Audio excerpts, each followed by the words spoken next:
protests and anthems. Yes, we chanting a movement of people. It's like we dancing to the ministry of. It's the energy of, in memory of them that we love. The trinity of the people, the peace, the power, the truth. We speak the powers even louder. We can say it blacker, we can say it prouder. A woman vice president that went to Howard. Now we talk helping black businesses, and our differences is magnificent. Bringing light to the point where the prisons is. I was told good life is where forgiveness lives. The ascension is to leave what's left behind and feed the seeds with deeds that bless the mind, caress the mind and question justify. With you and God in time, my best align. Shine, flies, no time to waste while it's passing you by. Shine, flies, be patient, cause good things happen in time.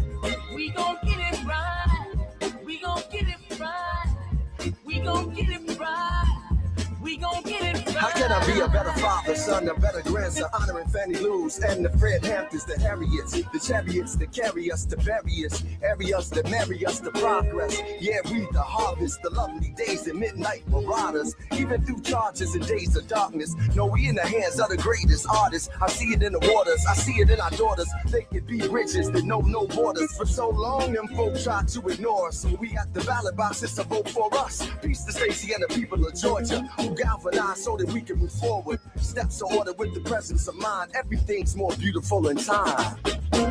Shine, flies, no time to waste while it's passing you by. Shine, flies, be patient, cause good things happen in time. We gon' get it right, we gon' get it right. We're gonna get it right. Indeed. You are listening to and streaming A More Perfect Union on KBLA Talk 1580. I'm Dr. Nii-Quartelai Quartey, your host and White House correspondent, joining you right here in LA, where it's nice and warm. Didn't it feel like summer yesterday? It felt pretty warm this morning as well. Not rubbing it in your face, the people on the East Coast and the Midwest. I'm just saying, as an observation, it's a little warmer here on the left coast. I'm in touch, and so you be in touch. Be sure to follow me on all the social media platforms at Dr. Nii-Quartelai. Just type in Dr. Nii-Q, DRNIIQ, and there I am, fresh for you to follow. Also, be sure to download the KBLA app if you haven't already. That way, you can listen to us on the go. Wherever you are, we'll be right there in the palm of your hand. Now, it's time for our community calendar.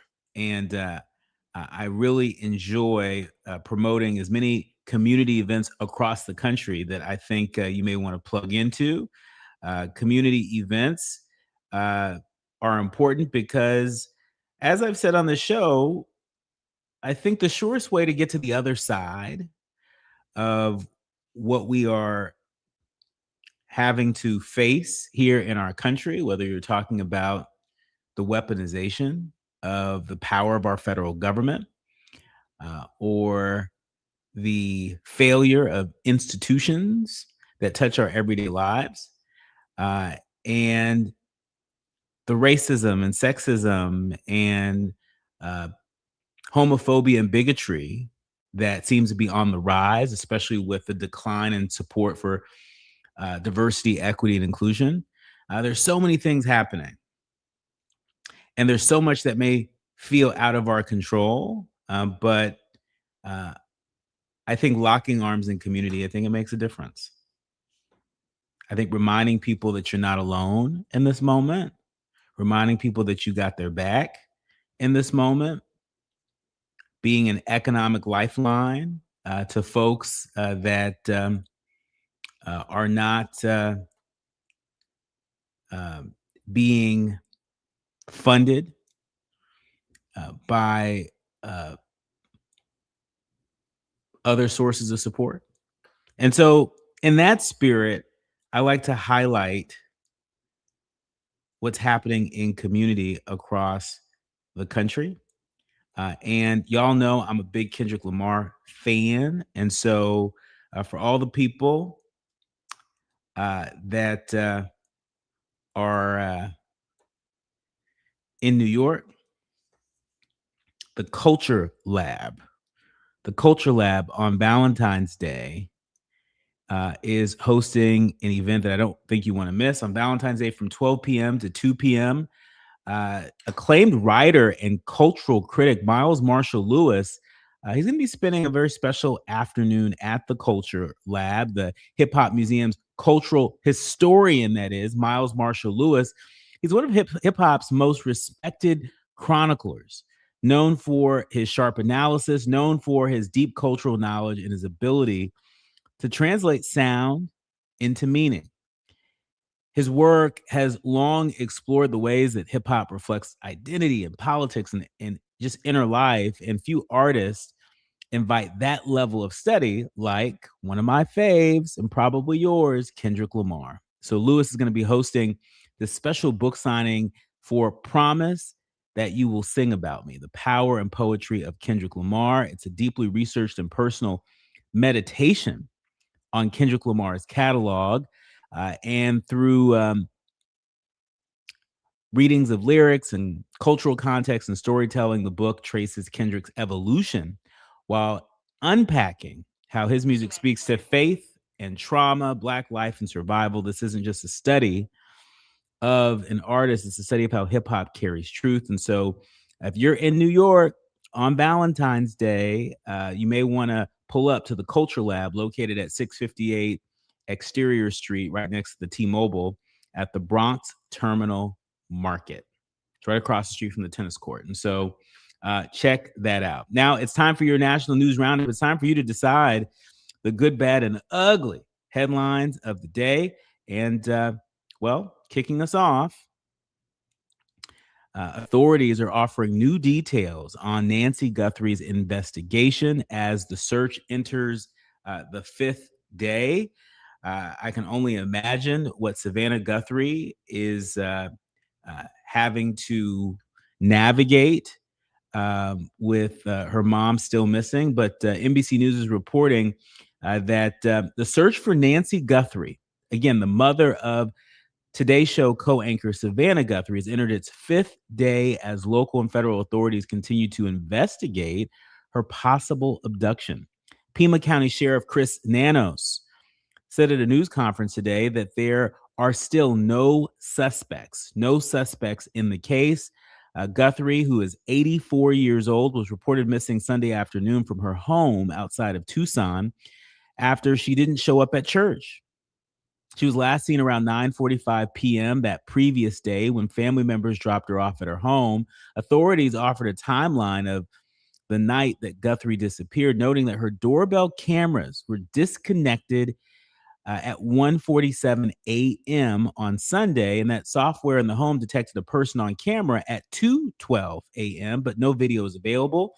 In a tearful video posted yesterday on Instagram, Savannah Guthrie pleaded for more information from her mother's possible kidnapper, saying her family is ready to talk and asking for proof that Guthrie is alive. Reports indicated that a ransom note has been sent to 3 news outlets referencing Guthrie. NBC News hasn't seen copies of them, and no law enforcement agency has substantiated the report, but that is the latest there. I would note just before we went on air, there are reports from TMZ that the FBI has arrested an LA man who allegedly sent Nancy Guthrie's family Bitcoin text. Again, TMZ is reporting an arrest in the Nancy Guthrie kidnapping, but it's not one of her captors. It's a guy the feds claim sent text messages to Nancy's family, again, asking them about Bitcoin. And so that's what TMZ was reporting right before we went on air. We'll continue to keep our eye on that. But in other news, the LA Times is reporting that Austin Butner is dropping out of the LA mayor's race, citing his daughter's death. The former LA school superintendent, Austin Butner, he said today that he's dropping out of the race for mayor, citing the recent death of his 22-year-old daughter. Butner, one of several candidates seeking to oust Mayor Karen Bass in the June 2nd primary. He made his announcement a month after the death of Emily Butner, the youngest of his 4 children. I'm saying, quotes, "My family has experienced the unimaginable loss of our beloved daughter, Emily. She was a magical person, the light of our lives. We are still in mourning." He went on to say that a successful campaign, and more importantly, the job of mayor, requires someone who is committed 24/7 to the job. Family has always come first for me. This is where I need to be at this time. And so our thoughts and prayers are with Austin Butner and his family as they continue on the healing path after the death of his beloved daughter, Emily. And from California to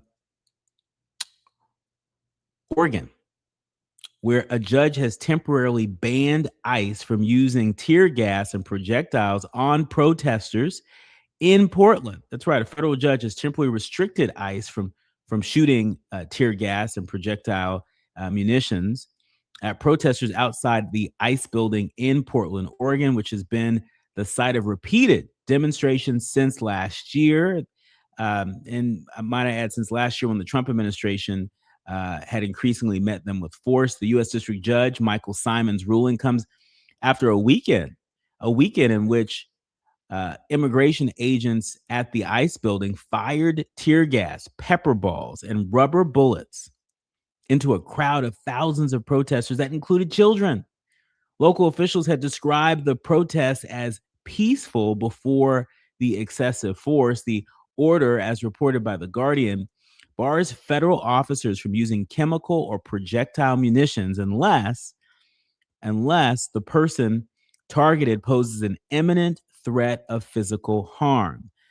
Judge Simon also limited federal officers from firing munitions at the head, neck, or torso unless the officer is legally justified in using deadly force against the person. The temporary restraining order will be in effect for 14 days. This ruling came in response to a lawsuit filed by the American Civil Liberties Union of Oregon on behalf of protesters and freelance journalists covering demonstrations at the Flashpoint ICE building.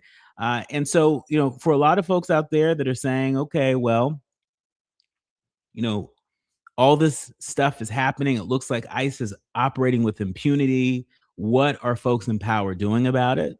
Well, let me just make clear that this ruling from the judge wouldn't have come down if you didn't have civil rights and civil liberties attorneys like the folks over at the American Civil Liberties Union of Oregon filing these lawsuits in court. And so I just want to remind folks that everybody has a role. And let me tell you, the role of civil rights attorneys, they are punching above their weight class in this era. Speaking of civil rights attorneys, when we come forward, we'll be joined with Todd Belcour, one of our resident civil rights attorneys. He's also the executive director of Social Change, a grassroots organization operating in Chicago. We're going to dig through some of the biggest trending headlines of the day, separate the fact from the fiction. You're listening to and streaming A More Perfect Union on KBLA Talk 1580. More when we come forward. You're listening to A More Perfect Union on KBLA Talk 1580. We've got a lot to talk about. My perfect day has sand, salt water, and friends. But my moderate to severe plaque psoriasis can take me out of the moment. Now I'm all in with clearer skin thanks to Skyrizi, Risankizumab Riza, a prescription-only 150 milligram injection for adults who are candidates for systemic or phototherapy. With Skyrizi, most people saw 90% clearer skin, and many were even 100% plaque-free at 4 months. Skyrizi is just 4 doses a year after 2 starter doses. Don't use if allergic to Skyrizi. Serious allergic reactions, increased infections, or lower ability to fight them may occur. Before treatment, get checked for infections and tuberculosis. Tell your doctor about any flu-like symptoms or vaccines. Thanks to Skyrizi, there's nothing on my skin, and that means everything. Ask your doctor about Skyrizi, the #1 dermatologist-prescribed biologic in psoriasis. Visit Skyrizi.com or call 1-866-SKYRIZI to learn more. Hear that? That's the sound of your life. Perfectly imperfect. Beating in rhythm to the world you've created. but every time you drive after drinking, music gets drowned out. Your life sounds pretty great. Don't let a buzz ruin it. Buzz driving is drunk driving. Don't drive buzzed. A message from NHTSA and the Ad Council. What's up? What's up? What's up? We got to laugh the pain away. Hey, KBLA delegation, happy Black History Month. Around here, we celebrate our culture, our community, and our contributions daily. But this year, as we observe the 100th anniversary of Black History Month celebrations, we're excited about our annual KBLA Talk 1580 Black History Month Luncheon, honoring comedy greats. On Thursday, February 26th at the Grammy Museum in downtown LA, we're toasting D.L. Hughley, Melanie Camacho, Earthquake, Munell, Dion Cole, and Martin Lawrence with a surprise guest appearance. A limited number of individual tickets for the luncheon remain, so now would be a good time to head to KBLA1580.com to secure one for yourself. That's KBLA1580.com. A little laughter goes a long way, especially in times like these. So come, join us for our annual KBLA Talk 1580 Black History Month Luncheon, Thursday, February 26th at the Grammy Museum. Again, tickets are available right now at KBLA1580.com. Well, I hang around my boy. He been married for 6 years. Videotaped his wedding day, never watched it. Now and every day he watch it every day, but he watch it in reverse. Because he said he loves seeing himself take that ring back off of that finger. Walking back down that aisle, just waving at her ugly mother down the church, getting back in the limo, back at the bachelor party. Look how happy I was. Honoring excellence, resilience, and achievement, we're at KBLA Talk 1580. Hit me! National news, the consequence, informed opinion, and analysis beyond the headlines. You're listening to A More Perfect Union on KBLA Talk 1580. You are listening to and streaming A More Perfect Union on KBLA Talk 1580. I'm Dr. Nii-Quartelai Quartey, and really delighted to be back in conversation with my friend and brother, Todd Belcourt. He is a civil rights attorney, one of which is punching above their weight class, as I just mentioned earlier. In addition, he is the executive director for Social Change, an organization based in Chicago that is doing a lot of important organizing work on the ground. Todd, welcome to the show. Thank you, Doctor. Well, thank you for being here and for attempting to help us separate the fact from the fiction. The Associated Press is reporting that Homeland Security shutdown is growing more and more likely as Republicans are rebuffing Democrats' ICE demands. Senate Majority Leader John Thune said today that demands by the Democrats for new restrictions on federal immigration officers are unrealistic. He said that he really warned that the Department of Homeland Security will shut down next week if they don't work with Republicans and the White House. And then Democrats say that they will not vote for a Department of Homeland Security spending bill when funding runs out unless there are dramatic changes to ICE and other federal law enforcement agencies. They are asking for a number of things. But I want to get your take on the posture of Democrats in Congress right now. Feels like we've been here before. Like just yesterday, we were talking about the healthcare showdown and the shutdown that lasted over 40 days and 40 nights. And so here we are. This is perhaps one of the most consequential votes these members of Congress will take in their careers, no?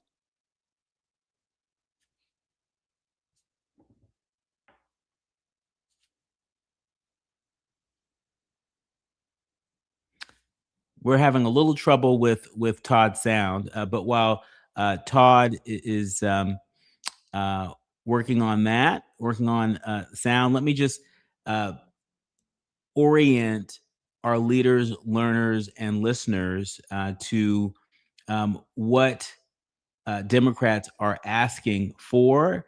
The Democratic leaders, Senator Chuck Schumer and Representative Hakeem Jeffries, they released this expanded list of 10 detailed proposals on Wednesday night for restraining President Trump's aggressive campaign on immigration enforcement. Among the demands are a requirement for judicial warrants for better identification of Department of Homeland Security officers, for new use of force standards, and a stop to racial profiling. That is what they are asking for in exchange for funding the Department of Homeland Security. That is what they are asking for. Congress is trying to renegotiate this Department of Homeland Security spending bill just after Trump last week agreed. He agreed to a Democratic request that it be separated from a larger spending measure. And so there was agreement that, okay, we got to negotiate. We got to renegotiate some things here. And here we are at the negotiating table, right? And so, one of the things I've heard as of late is that Senator Ron Johnson, a Republican of Wisconsin, got on board about police body-worn cameras, and has offered his support to that. There are a number of other Republicans that say, sure, we'll support the Department of Homeland Security issuing body-worn cameras to all the ICE officers, but it seems that that's as much as they are willing to give. That's as much as they are willing to give. If you ask me, that's not enough. If you ask me, that is not enough. Because for folks that really study body-worn cameras as a reform intervention, then you know that just issuing body-worn cameras doesn't solve anything. Because you got to ask yourself, well, what are the rules? What are the rules that will govern the use of body-worn cameras? What are the rules that are going to govern that? Is it going to be that that footage is made available to the public in a timely manner? Is it going to be that what are the rules around redacting images and other things that are captured in that footage? What are some of the rules that will govern in terms of turning on the camera, turning off the camera? And where's all this footage going? Where's it all going to go? Because if my memory serves me correctly, just last week, we saw the Trump White House use the official White House communications channels to push out sort of deep fake images of civil rights attorney and activist Nikema Levy Armstrong. Remember that? Y'all see that? They have like a fake image of her like emotional and in tears, disheveled, as she was being escorted by ICE agents. That image wasn't true. That was a doctored up image. And so, in this era, we've got to worry about whether or not having more footage from these body cameras worn by ICE, might that lead to distorted videos, deep fake videos, a flood of deep fake videos out on the internet, out in the ethos? These are questions that need answers. And so it's important that we interrogate our leaders that are casting votes as our representatives. It's important that we raise these questions to make sure that the proposed solutions are real solutions and not just talking points, not just something for elected leaders to point to and to say we did something, but we need reforms that are going to make a difference. I mean, for heaven's sakes, we saw federal agents shoot protesters in the head, shoot folks who are legal observers in the head. I'm talking about Alex Preddy. I'm talking about Renee Good. I'm talking about the off-duty ICE agent that killed Keith Porter right here in California. And so, again, this is likely one of the most consequential votes that members of Congress will cast. And we need to make sure that they know that we are watching. We have to make sure that we're lighting up the switchboard in Congress to make sure that folks are clear on where we stand and where we expect them to stand. Because, that's the only way we're going to be able to lower the temperature and to return to constitutional law enforcement. Once upon a time, there were folks that really prided themselves in being pro law and order. We're seeing folks skirt the law, and we're seeing a lot of disorder. When we come forward, I think the sound is working more with Todd Belcourt. He is our resident civil rights attorney. He's also executive director of Social Change in Chicago. And we got a lot more to unpack. You're listening to and streaming A More Perfect Union on KBLA Talk 1580. The audience is thought-provoking, eye-opening, heart-rendering. This is where authentic voices meet powerful discussions on culture, community, and change. This is where Black voices matter. He's breaking boundaries, amplifying diverse perspectives, and tackling the issues that matter most to you. You're inside. I did. Could you hear me okay? With Dr. Nii-Quartelai Quartey on KBLA Talk 1580. I'm Amber Payton with BIN News Now. President Trump says his administration may take a softer touch on immigration enforcement following deadly federal agent shootings in Minneapolis. It didn't come from me because I just wanted to do it. We are waiting for them to release prisoners. In an NBC News interview, he says officials want a calmer approach, but still plan to be tough on what he calls really hard criminals. Atlanta, Georgia's Black Mayor Andre Dickens says he hopes ICE agents will have little to no presence during the World Cup. He told reporters the city will notify businesses and residents if federal agents are operating. And Baltimore, Maryland's Black Mayor Brandon Scott says the Park Heights Safe Street Zone has gone 387 days without a homicide. Officials Todd here. Mediations for helping prevent violence, with City Council President Zeke Cohen calling it proof that intervention programs are saving lives. Get BIN News Now on demand 24/7 on the iHeartRadio app. Still tough in Baldwin Park with this wreck on the 10. This is eastbound coming up on Baldwin Park Boulevard. They've cleared these guys out of lanes to the right shoulder, but now traffic is recovering away from San Gabriel Boulevard. It's still difficult in Riverside, the westbound side of the 91 at Magnolia. 2 right lanes remain off limits due to this earlier crash, and huge delays are backing up all the way from Adams. We're also checking out the drive in Anaheim, slowing on the 91 eastbound, leaving the 57 freeway all the way to Green River. Got issues with youth or high school sports? Positive Coaching Alliance can help. PCA, a national nonprofit, offers more than 1,000 free online resources for youth and high school sports coaches, parents, students, and administrators. Visit PCADevZone.org. This is the KBLA Sports Minute with Ray Richardson. The Clippers made another major move to reshape their roster for the future. They traded center Ivica Zubac to the Indiana Pacers for 2 first-round draft picks and 1 second-round pick.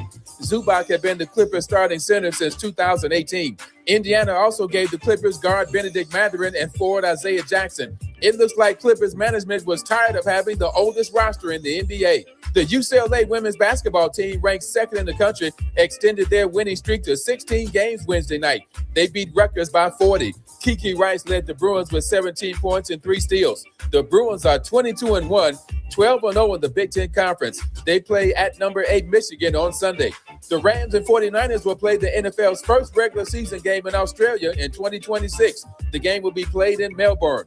No debates, no speculation, just the info you need. That's your KBLA Sports Minute. I'm Ray Richardson. More news, opinions, and conversation when we come forward on KBLA Talk 1580. Break out the champagne. Everybody get a glass. Tavis Smiley is now ranked number 16 nationally and the highest rated talk show hosted by an African American on the 2025 Talkers Heavy 100 list of the most important talk radio hosts in the nation. Last year, Tavis ranked number 33 and the year before, number 45. The Tavis Smiley Show has rapidly expanded its national syndication to now include nearly 50 radio stations across the country and counting. Congratulations, Tavis. Yay, yay! LA Metro invites you and the whole family to a free community celebration on Saturday, February 7th at the Metro Willowbrook Rosa Parks Station in Watts. Enjoy live music, local art, and delicious food vendors as we celebrate culture, community, and good vibes. Come out Saturday, February 7th from 11 a.m. to 2 p.m. at the Metro Willowbrook Rosa Parks Station. Don't miss it. KBLA Talk 1580. We've got a lot to talk about. KBLA Talk 1580 is committed to self-care and community well-being. Walk Good LA was formed in June 2020, inspired by the Black Lives Matter movement and the beginning stages of the COVID-19 pandemic. What began as a few minutes of breath work and yoga meditation before protests against police brutality turned into a safe space for the community to heal in hard times. The immensely positive response from the community transformed the momentum into a movement. Today, Walk Good LA is a Black and Brown-led community wellness organization based in Los Angeles. They provide spaces for healing through community yoga classes, guided meditations, hikes, run clubs, and other activations throughout Los Angeles that attract hundreds of members weekly. With the help of Propel and Michael B. Jordan, they now have a yoga and wellness studio in Los Angeles called the Walk Good Yard. To join their mailing list and connect with healing spaces, please visit walkgoodla.org. That's walkgoodla.org. Or find them on Instagram at walkgoodla. This is a community call to action, a community call to healing from KBLA Talk 1580.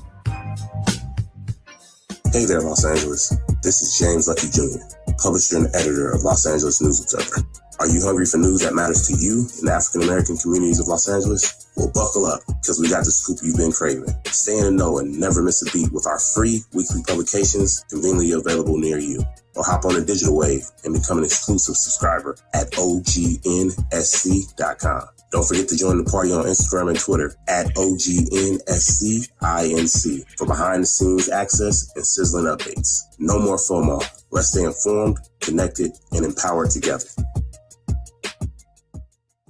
Now back to building a more perfect union on KBLA Talk 1580. You are listening to and streaming A More Perfect Union on KBLA Talk 1580. I'm Dr. Nii-Quartelai Quartey and delighted to be in conversation with Todd Belcour. He's the Executive Director of Social Change. He's also a civil rights attorney. We were having some challenges, but you know what? Some audio challenges.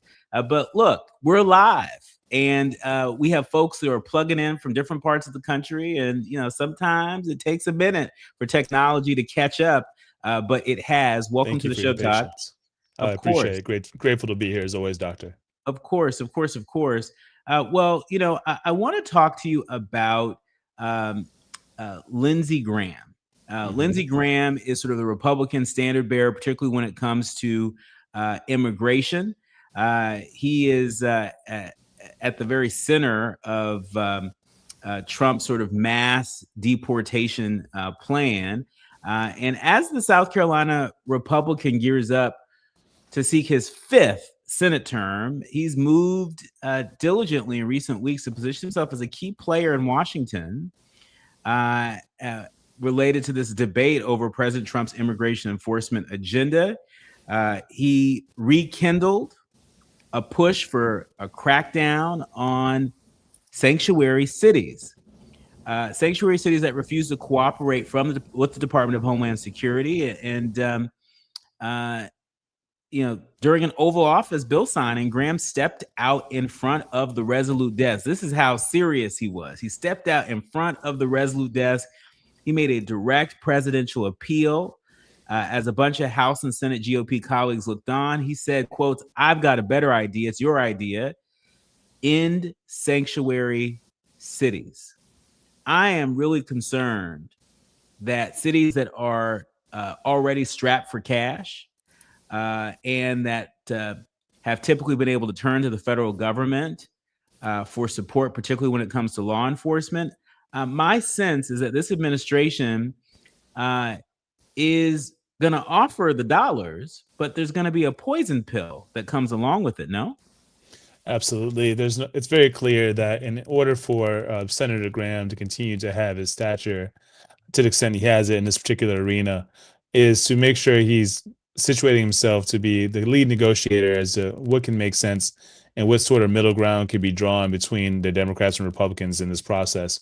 There's no question that the whole notion of law and order has been replaced by the notions of terror and fear, and it's gone too far for Lindsey Graham to continue to stand by and watch. But he does know well enough to know that if he has an idea, it's better to couch it as an idea that was already President Trump's in terms of how he frames it and how he proposes it. And certainly, there isn't a city in the nation that doesn't rely to some degree on federal funding for its public safety. So in order to continue to obtain that, I'm sure it'll be part of the next reckoning and the next cycle of funding, that in order to obtain the funding, you will have to do something meaningful to either limit or eliminate sanctuary cities. And I think that will cause way more harm than we're currently enduring. And I hope that Democrats, just like you said before, find the backbone to fight back against some of these really draconian policies that are being forced down the throats of communities, just as money is being dangled as the only sort of negotiating tool in response.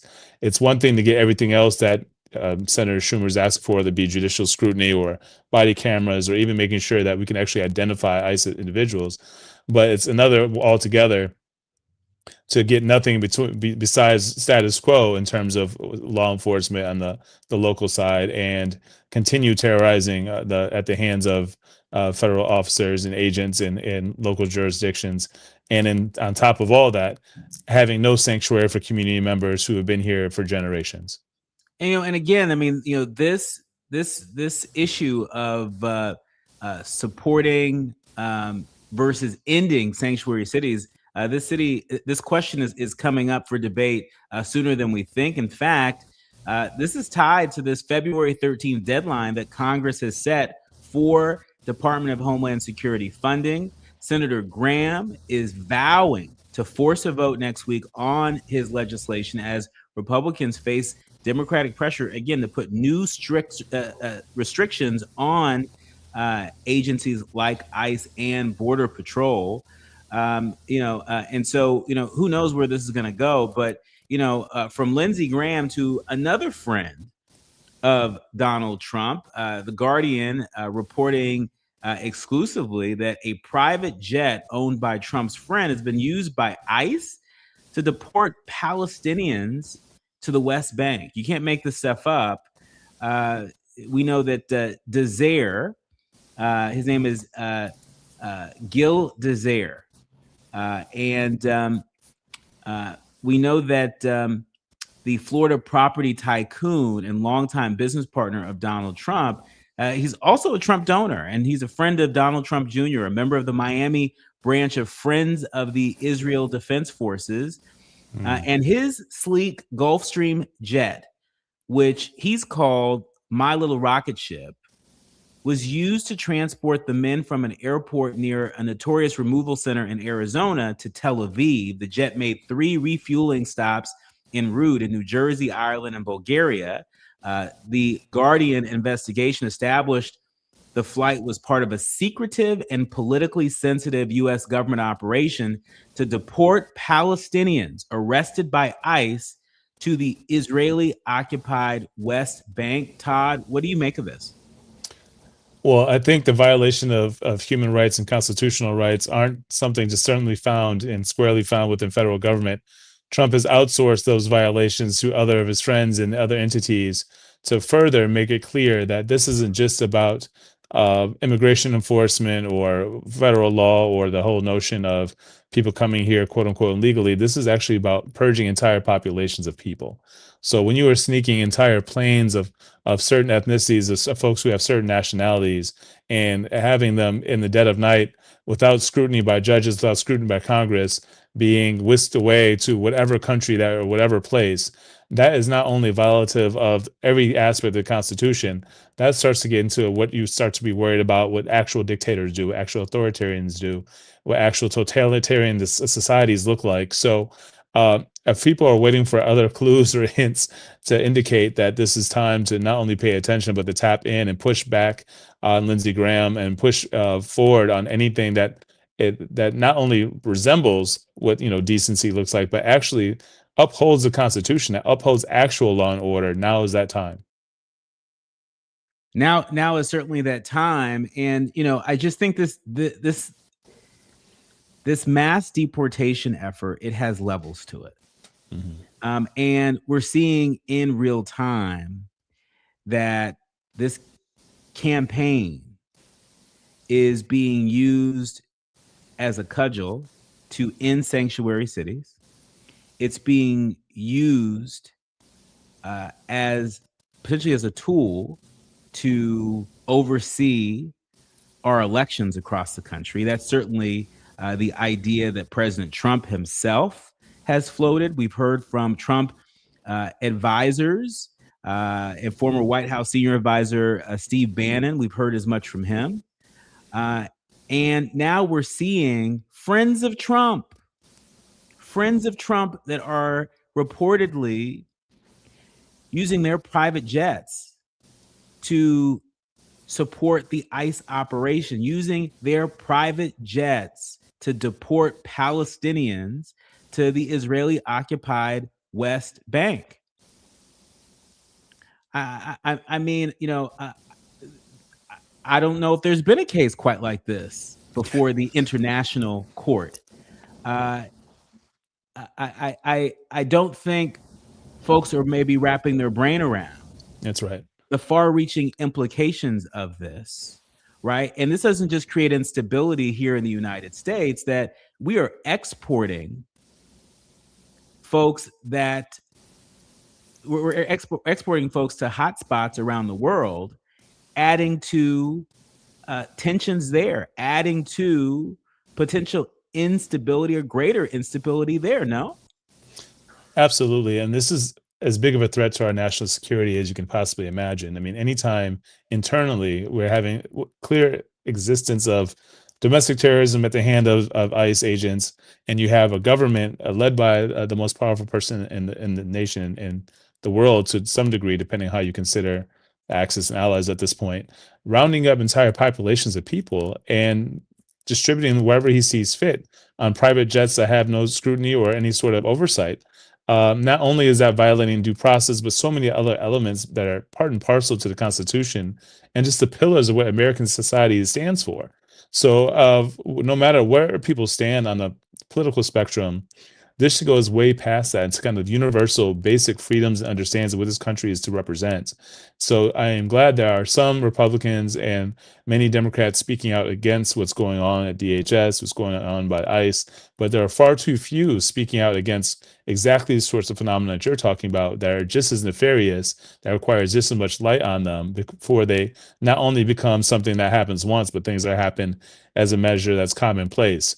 But you're right, even just saying it out loud, it's such a shock, it's hard to believe. And that's why I scoffed a little bit, even having already known about it, because it's something that's so unbelievable. You just wouldn't, to hear it out loud, it's hard to even fathom that it's actually taking place in a real, not only in real life, but in this country of all places. So land of the brave, home of the free. None of those seem to be accurate right now as it comes to our country's politics and the way in which our administration is acting and conducting itself. And this is why more than ever, people need to be not only organized, but continuously fighting the fight on all of these fronts, all the way into midterms and beyond, to make sure that American values are actually what's guiding this country and not those of someone who's doing things completely within their own whim.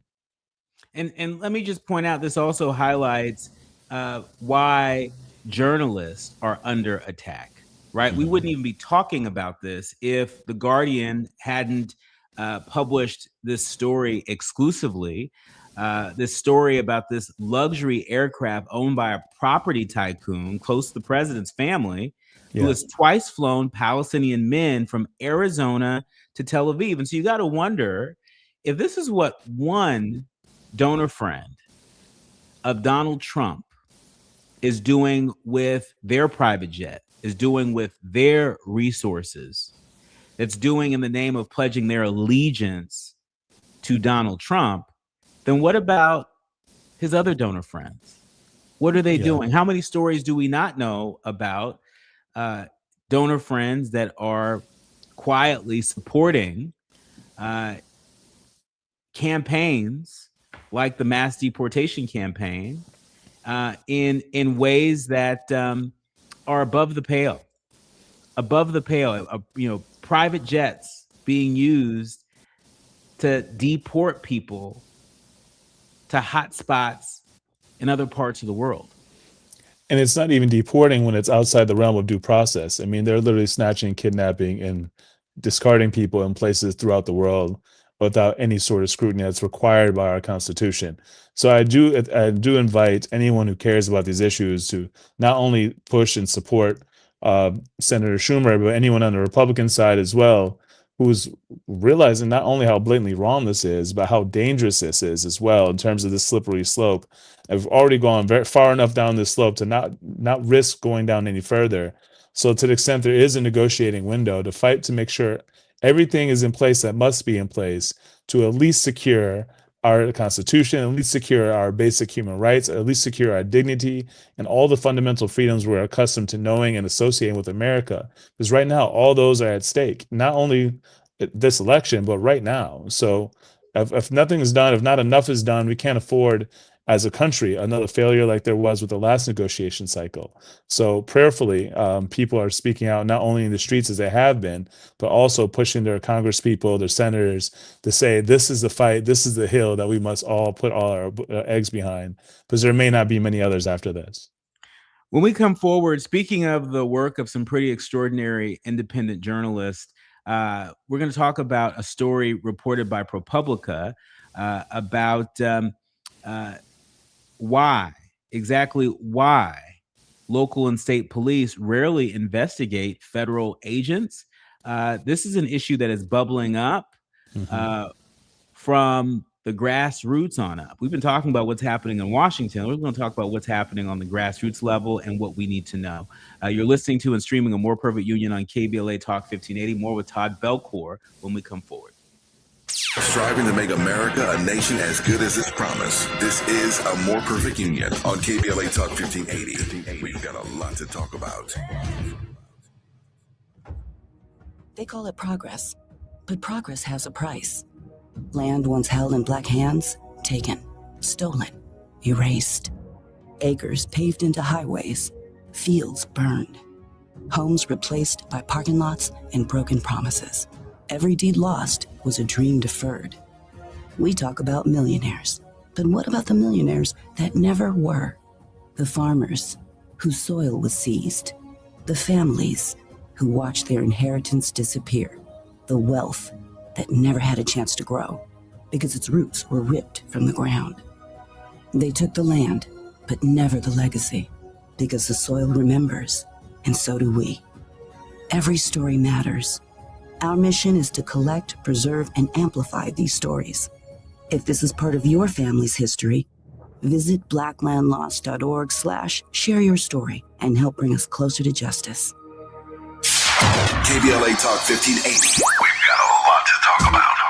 Imagine a Los Angeles where everyone can thrive, where communities have access to the resources they need to succeed. That's the vision of Detours Mentoring Group, Inc. They're dedicated to improving life in LA County by providing educational support, employment assistance, and spaces for community engagement. By 2050, they want LA to be the best place to connect, create, learn, live, and play. They're working toward an education system that's well-resourced and culturally responsive, becoming a hub for artists and innovators, and making sure everyone has access to healthy food, quality healthcare, and safe housing. It's about building a future where we all have the chance to succeed. We invite you to learn more about their mission and get involved with Detours Mentoring Group, Inc. This is a community call to action from KBLA Talk 1580. One night, yeah. But California Crusader newspaper would like to thank all of our subscribers for their support throughout the years, proudly serving the South Los Angeles and South Bay areas for more than 40 years. The California Crusader is a multicultural, Black-owned, adjudicated newspaper that focuses on providing newsworthy information to the people in our community. We're constantly looking for ways to assist businesses in our community to connect with our subscribers. We provide low-cost, effective ways to promote your business with our reasonable and affordable advertising rates. You can participate by suggesting, sharing, and submitting your stories on the California Crusader newspaper Community Share Facebook group page, or visit our website at cal-cruise-news.com. That's calcruisenews.com. Then click on the Submit Now button located on the top right corner of the homepage, or text CCN to 42828. Again, text CCN to 42828. The California Crusader newspaper, working together to build a better community for our future. Subscribe today. We face tragedy, but we don't fall into despair. We continue our work to build a more perfect union.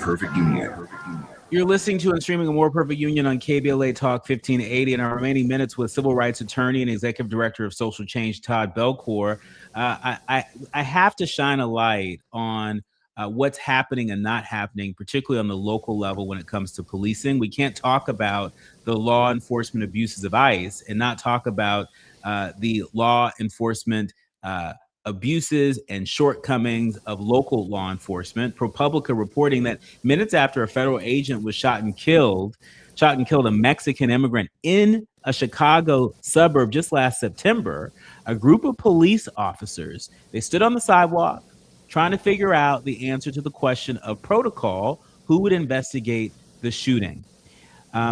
Well, spoiler alert, those officers didn't investigate the shooting. And the report, they didn't even note the name of the two ICE agents at the scene.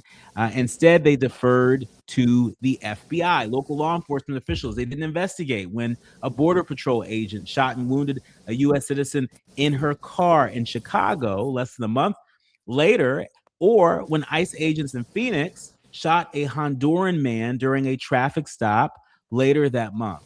In fact, according to ProPublica, local police did not open investigations into six of the 12 shootings by on-duty federal agents that have led to the deaths and injuries of citizens and immigrants since September. That's what a ProPublica analysis has found. It seems to me that police reform, that reforming the way law enforcement does business is not a nice to do, it is a must do.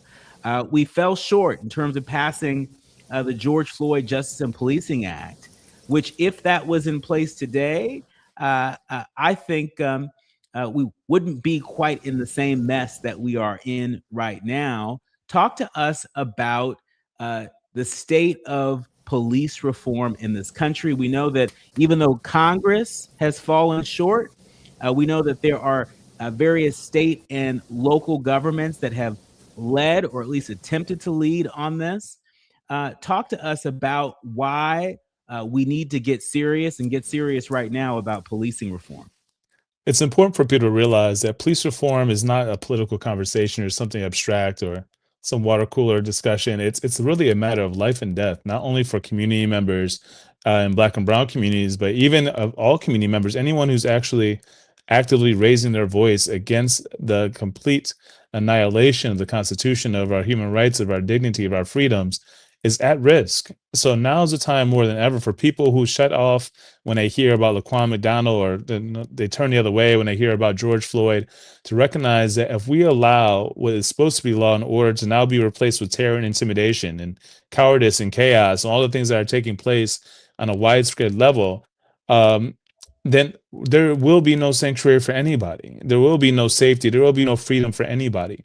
So when they talk about and hide behind concepts like the supremacy clause, or, well, it's federal agents, so, as local authorities, we can't do anything. Within every concept and precept and amendment of the Constitution, there is a safeguard. There is some sort of way around it to make sure that when extreme instances occur, the Constitution allows for freedom to reign. And in this case, is no different. You're talking about things like the federal supremacy clause. It only applies when actions are both authorized and the manner in which those actions are undertaken are objectively reasonable. And it's very clear based on all the video evidence, everything that you can see with your own eyes, that what's happening right now is not reasonable, and certainly to the extent it's authorized, is so wanton and reckless as it relates to caring for people's lives, that local authorities who have a requirement and a duty and an oath to swear and protect are violating those oaths every time they refuse to undertake the most basic investigations to hold these people accountable.